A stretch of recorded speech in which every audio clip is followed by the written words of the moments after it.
Going out of Fleet Street into the temple, you might stumble on a dismal churchyard. Looking up at the most dismal of the windows commanding that churchyard, you might see a dismal boy, a young boy appropriately named Light.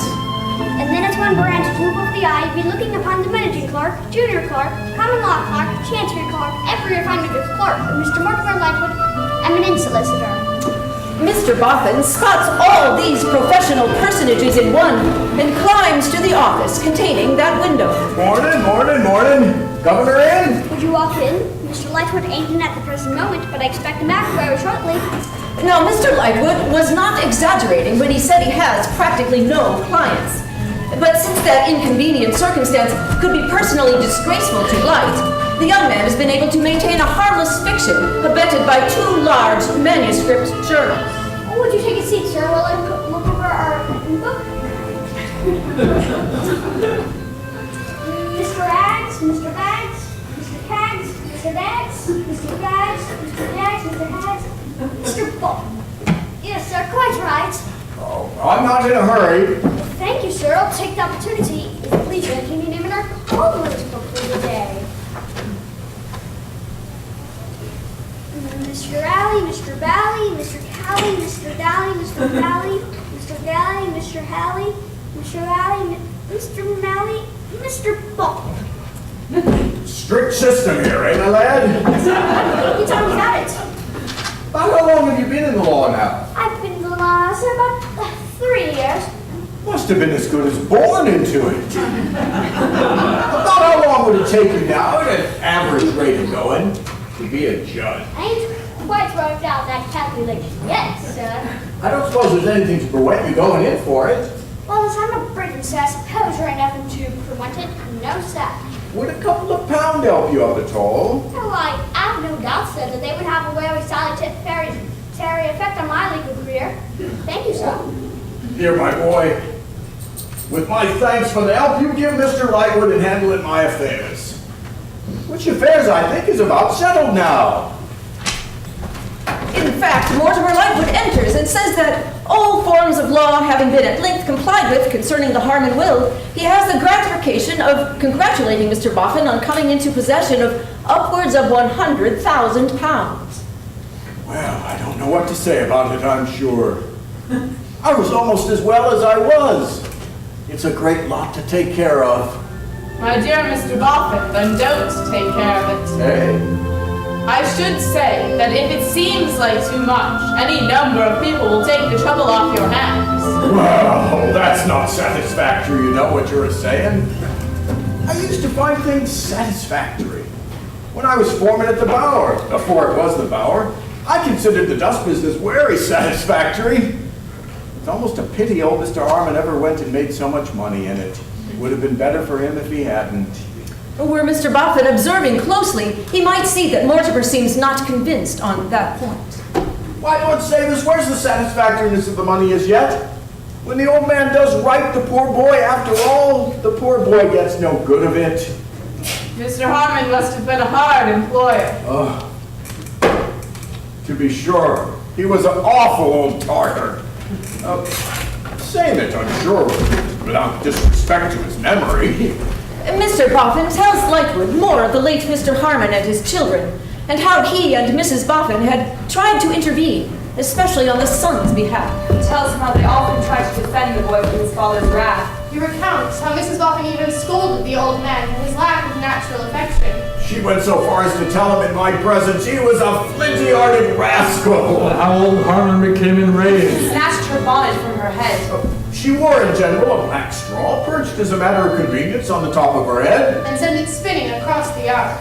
He recalls that the last time they saw the poor boy, he was just 7 years old. For when he came back to make intercession for his sister, me and Mrs. Boffin was away. And how the forlorn young John Harmon, about to be sent to a foreign school, clung to Mrs. Boffin. And how Mrs. Boffin clung to him. And for a moment he looks up at both of us as if he was in pain, in agony. Such a look! I would give the wide, wide world, I would, to run away with him. He tells how, for a long time after, Mrs. Boffin would wake in the night. And when the wind roared or the rain dripped, she would wake sobbing and call out, Don't you see the poor child's face? Oh, shelter the poor child! Even now, and even here, Mr. Boffin wipes a tear as he recalls the boy. Me and Mrs. Boffin often exchange the observation we shall see him again under happy circumstances. But it was never to be. And after all, the money never gets to him. But it gets into excellent hands. Mr. Lightwood, here has been a wicked, cruel murder. By this murder, me and Mrs. Boffin mysteriously profit. For the apprehension and conviction of the murderer, we offer a reward of 1/10 of the property. A reward of £10,000. Mr. Boffin, it's too much. Mr. Lightwood, me and Mrs. Boffin fixed the sum together and we stand to it. But let me represent to you that the offer of such an immense reward is temptation to forced suspicion, forced construction of circumstances, strained accusation, a whole toolbox of edged tools. Well, that's the sum we put on one side for the purpose. This here reward is the first instruction that I, as the owner of the property, give to you, my lawyer, on coming into it. Your lawyer, Mr. Boffin, has the gratification of taking the instruction. There is another. There's just one other.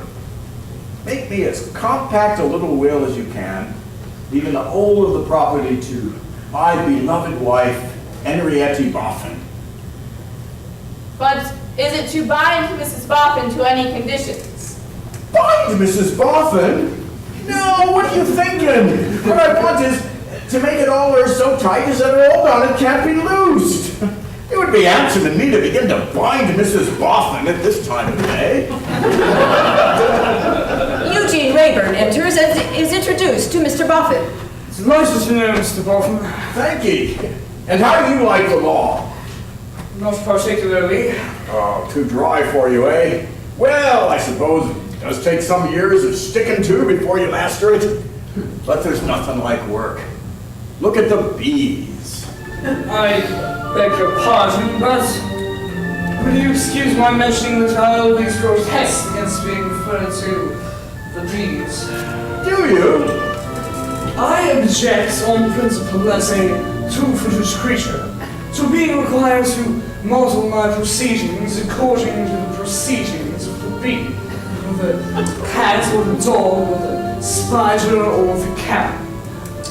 Conceding for a moment that there is any analogy between a bee and a man in a shirt and pantaloons, which I deny.